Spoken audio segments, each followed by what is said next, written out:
मैं हूँ आपकी होस्ट रीमा मलिक और उम्मीद है आप सब खैरियत से होंगे। आज की वीडियो में हम रियल एस्टेट के बारे में बात करें कि रियल एस्टेट होता क्या है, रियल एस्टेट में इन्वेस्टमेंट क्यों करनी चाहिए, इन्वेस्टमेंट करते हुए किन-किन चीज़ों का ख्याल रखना चाहिए, कौन-सा प्रोजेक्ट हमें प्रॉफिट देगा, कौन-सा प्रोजेक्ट जो है वो हमें प्रॉफिट कम देगा। इस हवाले से हम आज के वीडियो में डिस्कशन करेंगे और डिस्कशन के हवाले से हमारे पास आज एक गेस्ट मौजूद है जो कि हमारे सवालों के जवाब देंगे। तो आइए हम उनको वेलकम करते हैं। अस्सलाम वालेकुम हिफ्ज़ा, कैसी हैं आप? वालेकुम अस्सलाम। सबसे पहले रिवा आपका शुक्रिया जो आपने मुझे आज ये मौका दिया कि मैं सबको इस बारे में रियल एस्टेट के मुतालिक बता सकूँ कि वो है क्या, क्यों इन्वेस्टमेंट करनी चाहिए और फर्दर जो भी सवालात होंगे।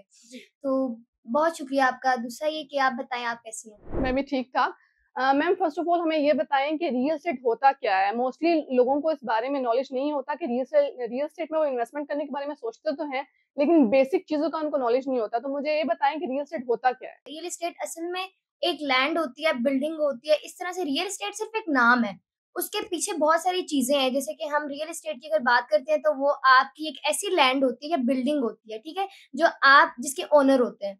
उसके अलावा अगर हम बात करते हैं कि रियल एस्टेट में कौन-कौन सी कैटेगरीज़ आती है, रियल एस्टेट मैंने बताया कि एक नाम है, उसके आगे फर्दर बहुत सारी चीज़ें हैं। आपका रेज़िडेंशियल रियल एस्टेट आता है, आपका कमर्शियल रियल एस्टेट आता है, आपका एग्रीकल्चर रियल एस्टेट आता है, इंडस्ट्रियल आता है और फिर वेकेंट लैंड होती है। इसी तरह से फर्दर मैं आपको थोड़ा बता देती हूँ डिटेल में कि रियल एस्टेट असल में होती क्या है। अगर आप रेज़िडेंशियल रियल एस्टेट को देखते हैं तो उसमें आपका वो घर है, ठीक है? जो आपके नाम पे है, ठीक है? रेज़िडेंशियल जहाँ पे आपने रेज़िडेंस रखी है जहाँ आप रह रहे हैं, ठीक है? दूसरा ये कि आपके पास आता है कमर्शियल, कमर्शियल में भी नाम से ही वाज़िह होता है कि ये ऑफ़िस हो गए, ठीक है? बिल्डिंग्स हो गई, हाई राइज़ जिन पे आपको फर्दर बहुत ज़्यादा प्रॉफ़िट होता है, ठीक है?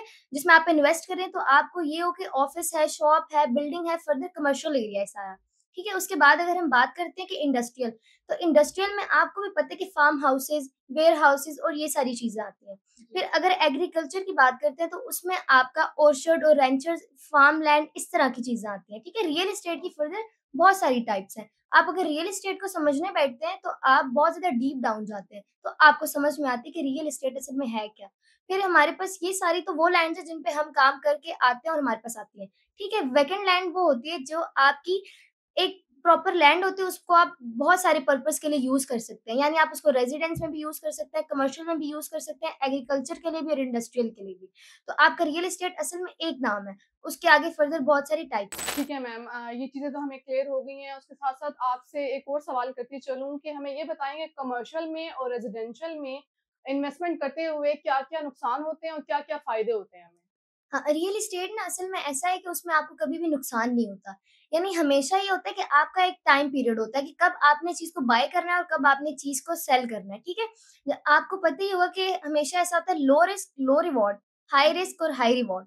यानी आप ये कहते हैं कि रिस्क हमने कम लेना है, ठीक है? तो फिर आपको उसी के हिसाब से रिवॉर्ड भी कम मिलेगा। अगर आप रिस्क ज़्यादा लेते हैं तो आपको रिवॉर्ड भी ज़्यादा मिलता है। तो रेज़िडेंशियल और कमर्शियल में ये फ़र्क है कि रेज़िडेंशियल को आप इस पर्पज़ के लिए यूज़ कर सकते हैं कि रहने के लिए। फॉर एग्जांपल अगर आप रेजिडेंशियल में इन्वेस्टमेंट कर रहे हैं, तो आप ये देखेंगे कि रेजिडेंशियल के जो आस-पास है, आपको क्या वो बेसिक फैसिलिटीज़ प्रोवाइड की जा रही हैं, जो आपको वहाँ पे रिहाइश रखते हुए चाहिए हो, जैसे कि आपका स्कूल होता है, आपका जो है वो मॉस्क होती है, आपका हॉस्पिटल होता है, इसी तरह पार्क होते हैं, ये सारी चीज़ें। और कमर्शियल बेसिकली वो चीज़ होती है कि आप ये देखते हैं कि मेरे जो भी कमर्शियल में मैं इन्वेस्ट कर रहा हूँ, फॉर एग्जांपल ऑफिस है, फॉर एग्जांपल शॉप है या आपका अपार्टमेंट है, ठीक है, कमर्शियल में आता है। बिल्डिंग है कोई हाई राइज़, तो क्या उसका वहाँ पे पोटेंशियल है कि मैं हाई राइज़ में प्रोजेक्ट है कोई भी कमर्शियल एरिया में, तो क्या मैं इसको आगे आने वाले टाइम में इतना लेके जा सकता हूँ कि ये मुझे प्रॉफ़िट देगी? ठीक है? तो कमर्शियल में आपको या हो रेज़िडेंशियल, आपको नुकसान किसी भी तरीके से नहीं होता, आपको हमेशा फ़ायदा ही होता है। तो बस वो चीज़ है कि हम लोगों को ये समझना चाहिए कि कौन-सा टाइम लेने का है और कौन-सा टाइम बेचने का है। तो हमारी जो प्रॉपर्टी है वो हमेशा हमें फ़ायदा ही देगी, नुकसान कभी भी नहीं देगी। जी मैम, बहुत-बहुत शुक्रिया। उसके साथ-साथ एक और सवाल करती चलूँ कि मुझे ये बताएँ कि इन्वेस्टमेंट करते हुए बेसिकली हमें क्या-क्या चीज़ें देखनी चाहिए कि क्या चीज़ हमारे लिए फ़ायदा देगी, क्या नुकसान देगी, किस टाइम पे क्या प्रॉफ़िट होगा, क्या हमें लॉस होगा? तो इन्वेस्टमेंट करते हुए किन-किन चीज़ों का ख़्याल रखना चाहिए? बिल्कुल, हमें तो ये देखना चाहिए कि देखें जैसे कि मैंने बताया पिछले सवाल में भी कि आपको हमेशा ये देखना चाहिए कि आने वाले टाइम में उस चीज़ का पोटेंशियल है या नहीं। वो जगह है, आप अगर उस जगह को देखते हैं कि वहाँ पे आने वाले टाइम में क्या ये चीज़ आ रही है कि मैं अगर यहाँ पे कोई शॉप ओपन कर रहा हूँ, तो क्या यहाँ पे वो रेज़िडेंशियल है इतना एरिया कि वो मेरी शॉप है, बिज़नेस है, वो आगे जाके फर्दर मुझे प्रॉफ़िट देगा। तो ये सारी चीज़ें हैं और इसके अलावा अगर हम देखते हैं कि हमें आपने जैसे सवाल किया कि क्या चीज़ें देखनी चाहिए। अगर आप इन्वेस्ट कर रहे हैं ना सबसे पहले तो आपका अपना फाइनेंशियल गोल क्लियर होना चाहिए। क्या मैं जिस चीज़ में इन्वेस्ट कर रहा हूँ, क्या ये मुझे बाद में जाके मेरे ही जो महीने का अगर मैं जितना खर्च कर रहा हूँ, क्या उसमें से मुझे फ़ायदा देगा या नुकसान ही ना हो, मेरी जेब में जो है वो हो ही ना और मैं इन्वेस्ट कर रहा हूँ। तो ये सारी चीज़ें थोड़ी देखनी होती हैं कि फाइनेंशियल गोल्स आपके पहले हैं, बाद में आपकी इन्वेस्टमेंट है। ठीक है। अच्छा, मुझे एक और चीज़ क्लियर कर दें कि पाकिस्तान के रियल एस्टेट के अंदर ऐसे कौन-कौन से प्रोजेक्ट मौजूद हैं, जिनको इन्वेस्टमेंट करते हुए हमें लगता है कि ये हमें प्रॉफ़िट देंगे? देखिए प्रॉफ़िट के हवाले से अगर हम बात करते हैं ना, तो आप अगर लैंड में यानी रियल एस्टेट की प्रॉपर्टी में इन्वेस्ट करते हैं ना कभी भी, तो वो आपको फ़ायदा ही देती है, ठीक है? अगर हम बात करते हैं ऐसी कोई मिसाल के तौर पे कौन-सा ऐसा प्रोजेक्ट है, तो अगर हम बात करें तो लो रिस्क और लो रिवॉर्ड। जितना आप कम देखेंगे ना कि मुझे रिस्क कम हो, तो उसमें आपको रिवॉर्ड भी कम मिलेगा।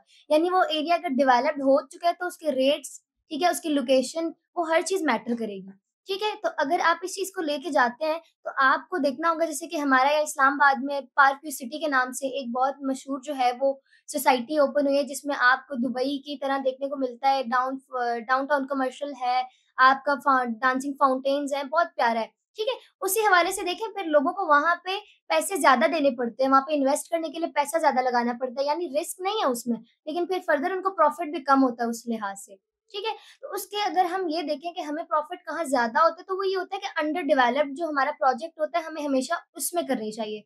फॉर एग्ज़ाम्पल हमारा यहाँ पर बन रहा है चक्री के बेल्ट के ऊपर कैपिटल स्मार्ट सिटी आपने देखा ही होगा, वहाँ पे कितनी ज़्यादा डेवलपमेंट हो रही है और पैचेज़ में हो रही है। तो वहाँ पे यही है कि आप जब वहाँ पे इन्वेस्ट करते हो, तो उन्होंने जो टाइम पीरियड डेवलपमेंट का दिया है, उसके अंदर-अंदर ही आपको वो प्रॉफिट आना शुरू हो जाता है, जो आप जिसको डिज़र्व करते हैं, जो आपके साथ बताया होता है, जो सारी चीज़ें आपके साथ मतलब हम लोगों ने ऑलरेडी की होती हैं कि ये होगा, तो वो ऑलरेडी वहाँ पे हुआ होता है, ठीक है? तो यही चीज़ है कि आप जो है आपको प्लानिंग करनी होती है, प्रॉपर एक इन्वेस्टमेंट करने के लिए मार्केट को देखना पड़ता है कि मार्केट में क्या चल रहा है। अब जैसे मैं मिसाल आपको यहाँ पे ऐसे देती हूँ कि देखें एक घर में अगर 5 लोग रह रहे हैं ना, 5 लोग रह रहे हैं तो आप वहाँ देखेंगे 5 लोगों की जैसे फॉर एग्ज़ाम्पल वो बड़े होते हैं, उनकी शादियाँ होती हैं। शादियाँ होती हैं तो हर किसी को अपनी-अपनी पर्सनल स्पेस चाहिए होती है, तो उनको रेज़िडेंशियल एरिया में जाना ही पड़ता है। यानी उनको कोई ना कोई प्लॉट होता है या कोई अपार्टमेंट होता है, वो परचेज़ करना ही पड़ता है अपने लिए। तो अगर एक घर में 5 है तो वो पाँचों के पाँचों इन्वेस्ट कर रहे हैं। तो ये चीज़ है कि वो लोग फिर देखेंगे एरिया को देखेंगे, वो लोग देखेंगे कि हमें क्या चीज़ प्रॉफ़िट में दे रही है, ठीक है? इसी तरह अगर कोई इन्वेस्ट कर रहा है तो वो देखेगा पूरी मार्केट घूमेगा कि यार नहीं ये चीज़ नहीं ये। तो इसी तरह से आप लोग पहले देखते हैं कि मार्केट में क्या चल रहा है, ठीक है? जो सोसाइटी फॉर एग्ज़ाम्पल अगर हमारी कैपिटल स्मार्ट सिटी है, ब्लू वर्ल्ड सिटी है, इसी तरह पार्क व्यू सिटी का है, तो जो-जो चल रही है वो अपने हिसाब से जो उनका बजट होगा वो वहाँ पर इन्वेस्ट करेंगे तो फिर उन्हें फर्दर टाइम टू टाइम पता चलेगा कि कहाँ पे प्रॉफिट आ रहा है। तो ये चीज़ है। ठीक है मैम। अच्छा मैम, ये बता दें कि पाकिस्तान की रियल एस्टेट के अंदर ऐसा कोई प्रोजेक्ट है जो कि मिडल क्लास तबके को जो है वो बेहतर फ्यूचर प्रोवाइड कर रहा हो? क्योंकि हर मिडल क्लास तबके का ये प्लान होता है, उनका ये ख्वाब होता है कि हम अपना घर बनाएँ, हम अपने लिए कुछ बेटर कर सकें जो कि फ्यूचर में हमें जो है वो फ़ायदा दे, नुकसान ना दे। तो आपको क्या लगता है ऐसा कोई प्रोजेक्ट है जो कि मिडल क्लास तबके के लिए फ़ायदेमंद हो? देखिए मिडिल क्लास तबके के लिए आपको भी पता है कि वो लोग यही चाहते हैं कि हम लोग जो है आहिस्ता-आहिस्ता ना किस्तों में करके अपने पैसे दें और हमें ना बाद में एक अच्छी जगह मिल जाए, जिसके साथ हमारी बेसिक फैसिलिटीज़ भी हों, हमें हर चीज़ प्रोवाइड की जा रही हो सोसाइटी के अंदर ही और हमें ना कोई प्रॉब्लम ना आ रही हो कि हमें सोसाइटी से बाहर ना जाना पड़े। अगर हम एक शहर को छोड़ के उससे थोड़ा-सा दूर जाके कहीं पे इन्वेस्ट करें, कहीं घर बना रहे हैं, तो उसमें यही है कि आप जो है वो वहाँ पे बेसिक फैसिलिटीज़ भी दे रहे हैं।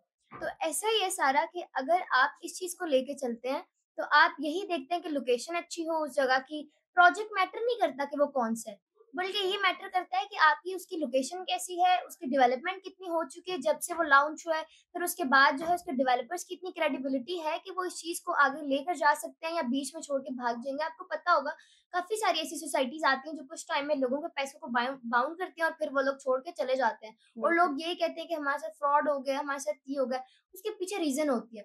बंदा मार्केट में नहीं देखता कि क्या चल रहा है, क्या चीज़ ट्रेंड पे है, बल्कि वो ये देख रहा होता है कि मुझे 1-2 लाख का जो है वो इसमें फ़ायदा हो रहा है, कम में दे रहे हैं, वो ज़्यादा में दे रहे हैं तो हम ले लें। तो ये चीज़ होती है। तो ठीक आप इन है। सारी चीज़ों को मद्देनज़र रख के अपनी इन्वेस्टमेंट करते हैं, तो वो कभी भी आपकी जो है वो डाउनफॉल की तरफ नहीं जाती है।